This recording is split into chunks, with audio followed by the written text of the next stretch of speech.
Salut à tous et bienvenue chez Petit Big dans ce nouvel épisode de Bigception. On ne présente plus l'Attaque des Titans, énorme succès mondial qui est devenu une série phare de la dernière décennie. Les stars du manga? Les titans? Des êtres à l'apparence humaine mais qui sont asexués et de taille allant de 2 à 15 mètres en règle générale, ce qui les rend aussi mystérieux que terrifiants pour les lecteurs. Les humains ne savent pas grand chose à propos d'eux, même si bien sûr ça évolue au fil du manga.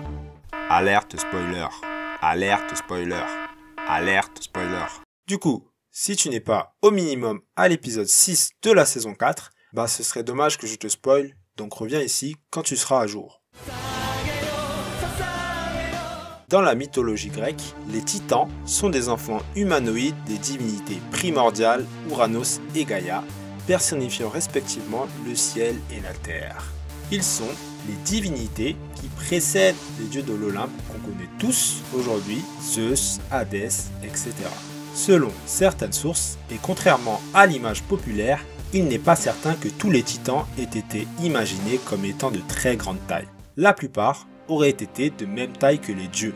Cette perception erronée viendrait du fait que plusieurs autres enfants d'Ouranos et de Gaïa, notamment les cyclopes, sont eux connus pour être de très grande taille.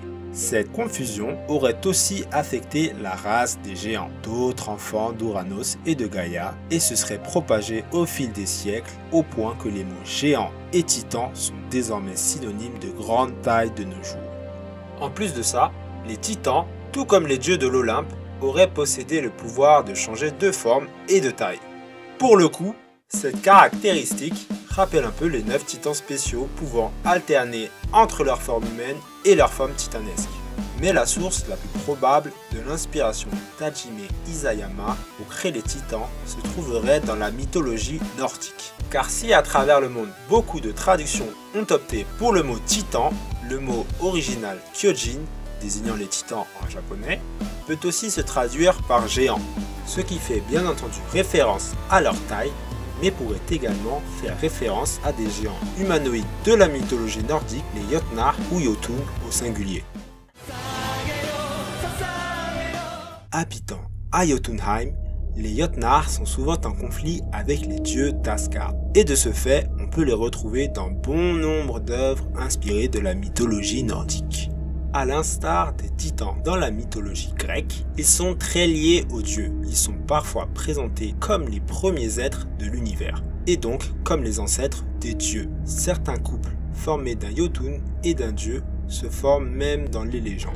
La comparaison ne s'arrête pas là. Les géants ne seraient également pas tous très grands, beaucoup d'entre eux ayant la même taille que les dieux nordiques, et d'autres sources font également mention du pouvoir de changement de taille ou de forme, comme pour les titans. Fait intéressant, Jotun pourrait avoir pour racine étymologique le mot proto-germanique signifiant manger ou dévoreur. Mais dévoreur de quoi? D'humains peut-être, comme dans l'attaque des titans en fait. Personnifiant les forces de la nature et du chaos, on les associe souvent à la glace. Peut-être avez-vous déjà entendu le terme géant de glace les désignant. Mais il existe également des Jotnar associés au feu, à la terre, à la mer et à d'autres forces de la nature. Ils possèdent de plus une grande force physique comme pour les titans du manga. Mais l'inspiration la plus flagrante est que l'ancêtre de tous les Jotnar se prénomme Ymir. C'est une divinité née de la fusion entre la chaleur et le givre et qui peut donc être considérée comme le premier Jotun. Tout comme Ymir Fritz est la première personne à s'être transformée en titan dans le manga et est l'ancêtre de tous les Eldiens pouvant se transformer en titan. Selon la légende, Ymir le géant a engendré les Jotnar un peu malgré lui. Alors qu'il s'était allongé pour se reposer, il se nourrissait du lait de la vache divine Houdumla. Il a fini par s'endormir et durant son sommeil, des géants, un mâle et une femelle, sont nés de la sueur de ses aisselles. Imaginez la taille des gouttes de sueur. Et ce n'est pas fini, puisque sa jambe gauche et sa jambe droite ont enfanté un enfant ensemble. C'est donc ainsi que les tout premiers Jotnar sont nés. Ymir n'a pas connu une fin très heureuse. À cause de son comportement brutal et néfaste, il a attisé la colère d'Odin et de ses frères. Ensemble, les dieux d'Asgard tua Ymir et jeta sa dépouille dans le Ginnungagap, le gouffre géant séparant le royaume du feu du royaume du froid. Ils ont ensuite créé la planète Terre à partir de la peau du cadavre du Jotun et l'ont façonné à l'aide d'autres parties de son corps. C'est ainsi que le sang d'Ymir forma les océans, mers et autres cours d'eau traversant la Terre. De ses eaux naquirent les montagnes et de ses cheveux les arbres. Son crâne était lui devenu le ciel, avec des nuages formés à partir de son cerveau. Enfin, ses sourcils ont eux été utilisés pour former Midgard, le monde des humains. On pourrait s'imaginer qu'Isayama Sensei se soit inspiré de cette légende pour concevoir les murs Maria, Rose et Sina formés à partir de titans cristallisés. Il est aussi fort probable qu'Isayama ait été inspiré par le fait qu'une muraille infranchissable est bâtie tout autour d'Asgard, le monde des dieux nordiques.